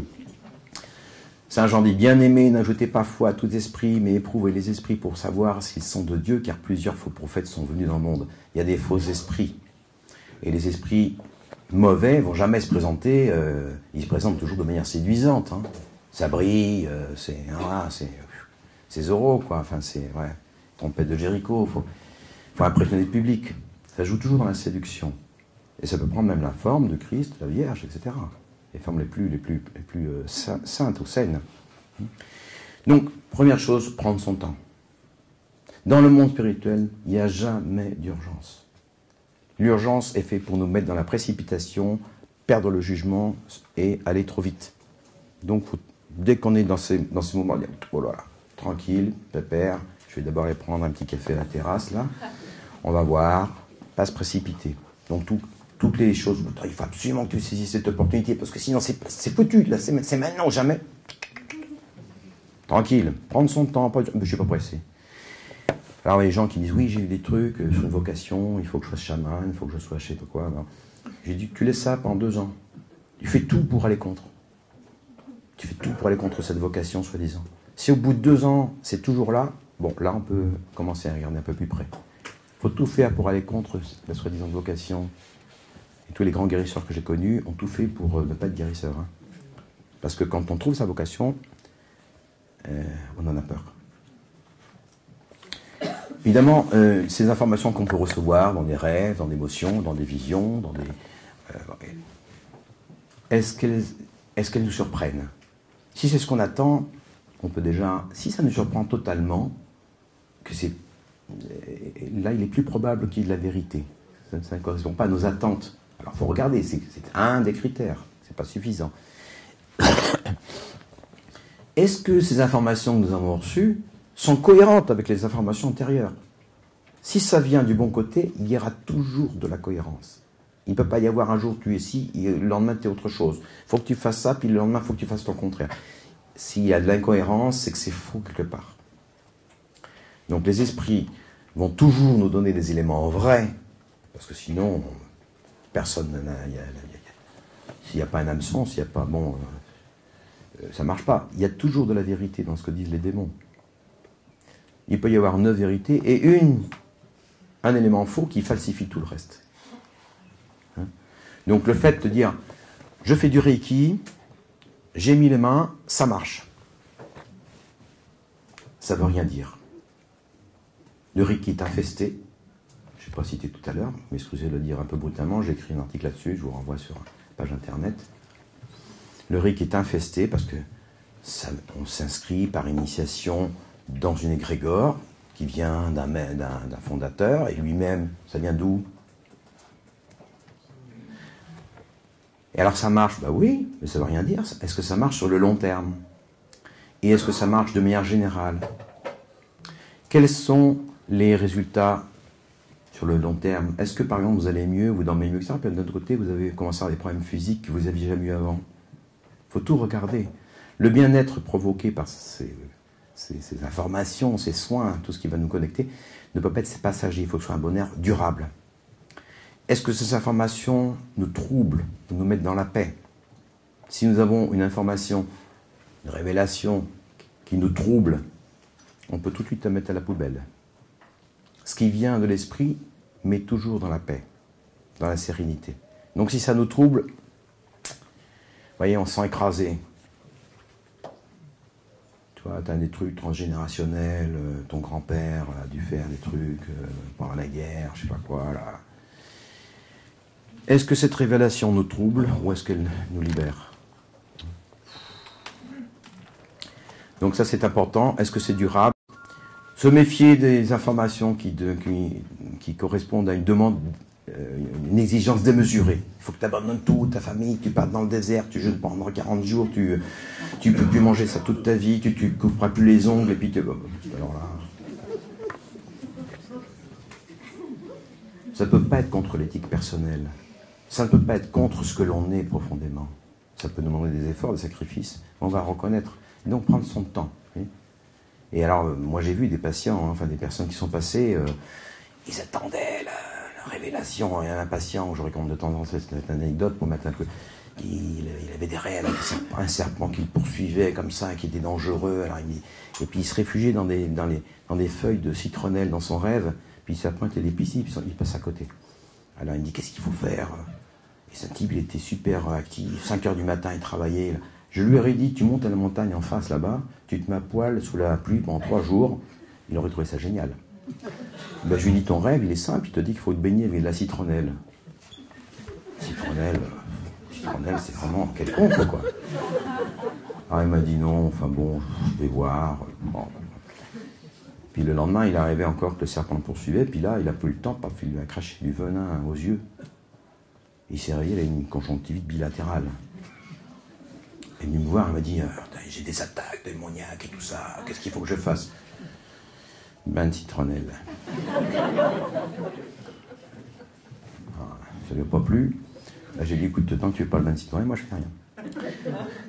Et la citronnelle est là, tu te sers toi-même, tu fais toi-même. Alors il a fini par faire son bain de citronnelle. Le lendemain, il n'avait plus sa conjonctivite. Ça a disparu dans la nuit. Vous voyez, ouais, c'est trop simple pour moi, quoi. Je suis quand même quelqu'un d'important, oui. Un petit bain de citronnelle. Bon,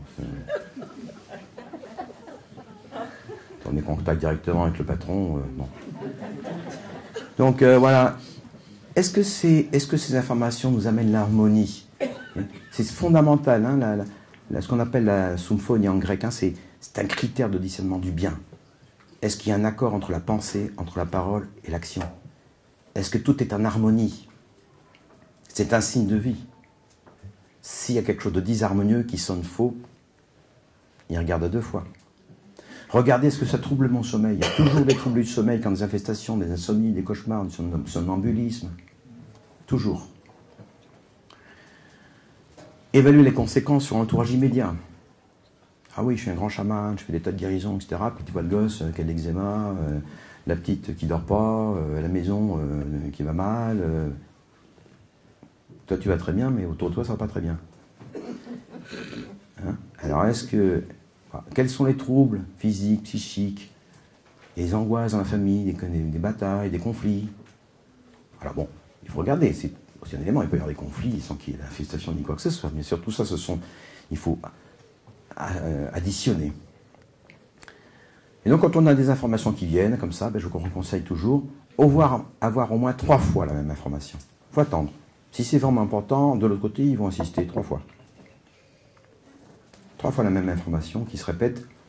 Là, on peut aller voir quelqu'un qu'on considère comme un sage, un directeur spirituel, quelqu'un de formé, lui demander, est-ce que cette information que j'ai, est-ce que ça te paraît cohérent, est-ce que ça te paraît sain, faire vérifier par quelqu'un d'autre, faire vérifier par des tiers. Répétition 3 fois, faire vérifier par des tiers. Troisièmement, quelles sont les synchronicités? Quand il y a des informations réelles, il faut que tu ailles faire un voyage à tel endroit parce que tu vas trouver quelque chose d'important pour toi. Et justement, tiens, le lendemain on nous propose un billet d'avion gratuit pour y aller. Bon, ça, il y a des chances que ce soit bon. Voilà, je vous dis les choses qui me sont arrivées. Bon. Donc, regardez toute cette cohérence, vous voyez, globale. Chaque fois on a la sensation qu'on est avec une présence négative, il faut immédiatement lui demander quel est ton nom. Les entités ont toutes des noms. Et en quoi crois-tu? Si on est chrétien, c'est facile. Est-ce que tu crois au Christ? Si de l'autre côté on dit ouais, enfin, je pense que ce serait bien que... Non, dehors. Il n'y a pas de tergiversation, c'est très clair. Dès que ça commence à baratiner, à discutailler, c'est radical. Dans le monde spirituel, c'est blanc ou c'est noir. Dans notre monde à nous, de l'incarnation, nous sommes gris. On a un peu de tout.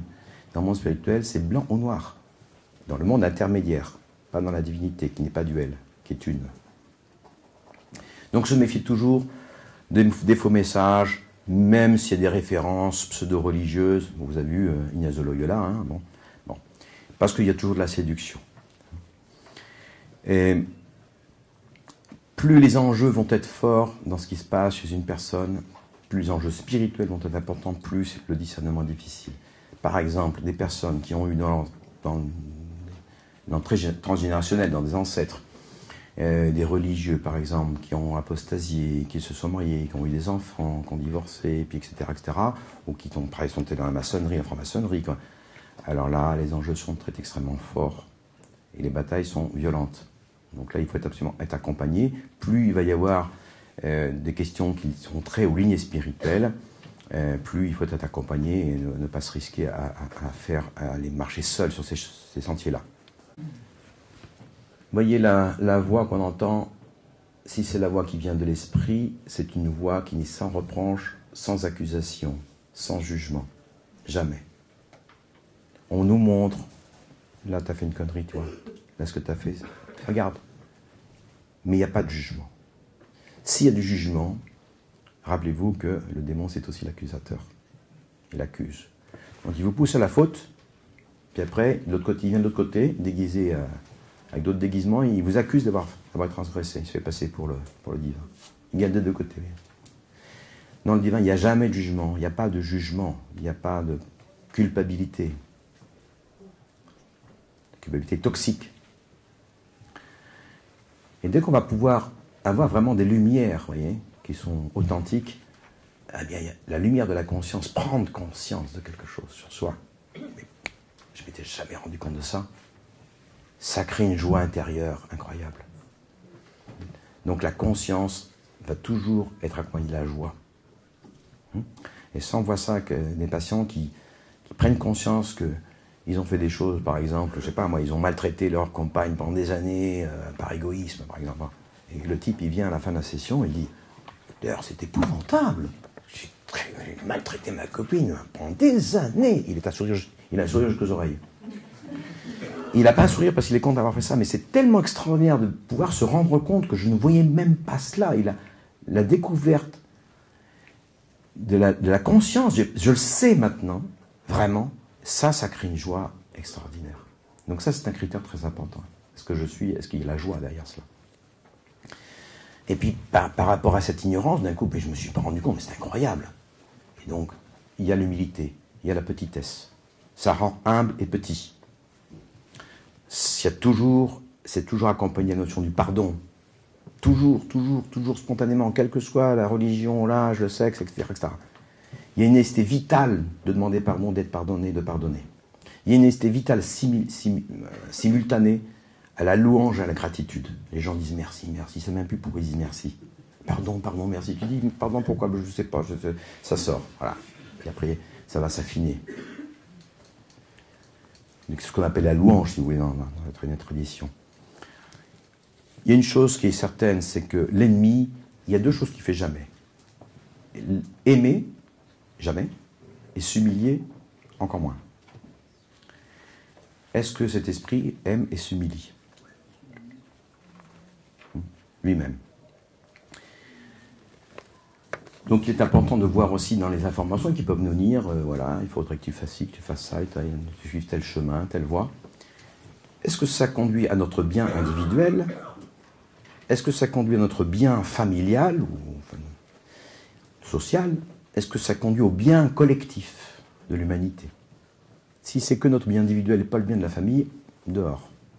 Si c'est bien de la famille mais pas de l'humanité, dehors. Ça doit être simultanément un bien personnel, un bien familial ou collectif, notre groupe social, etc., et un bien pour l'humanité en général. Je vous recommande de vous méfier des prédictions négatives, hein, elles sont presque toujours fausses. J'arrive à la fin, ne vous inquiétez pas, parce que je vois que Question. Oui. Une petite caractéristique que je vous livre, parce qu'elle est très fréquente. Quand on est en présence des mauvais esprits, on a froid. Ça donne froid. Ça donne froid. On a une sensation physique d'être gelé. Pourquoi? Parce que la foi, c'est du feu. Les démons n'ont pas de foi. Je ne peux pas résister à vous citer un écrivain grec, là, qui s'appelle Photios, justement, Contoglou, qui dit quelque part « La foi est un feu qui réchauffe le cœur. Le Saint-Esprit est descendu sur les apôtres sous la forme de langue de feu. Lorsque le Seigneur se révèle aux deux disciples, ceux qui dirent « Notre cœur ne brûlait-il pas en nous pendant qu'il nous parlait en chemin ?» Le Christ compare la foi à un cierge qui brûle. Saint Jean, le précurseur, dit dans sa prédication que le Christ baptisera les hommes dans le Saint-Esprit, dans le feu. Et le Seigneur, je suis venu jeter un feu sur la terre, et qu'ai-je à désirer si ce n'est qu'il s'allume. Le caractère le plus tangible de la foi, quand je dis la foi, je ne dis pas la foi religieuse, vous voyez.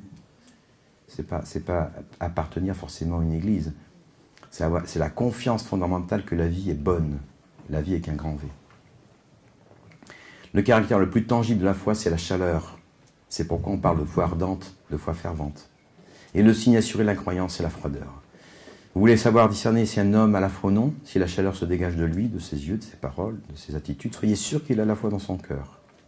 Si cependant vous sentez le froid se dégager de tout son être, cela signifie qu'il n'a pas la foi, quoi qu'il dise. Il peut s'agenouiller, baisser la tête humblement, proférer toutes sortes de préceptes moraux avec une voix humble, mais tout ceci respirera une brise glaciale qui vous engourdira par sa froideur. Je vous remercie de votre attention, je ne vais pas abuser de votre temps, et puis j'espère que ça a pu vous apporter quelques inspirations, quelques lumières. Merci.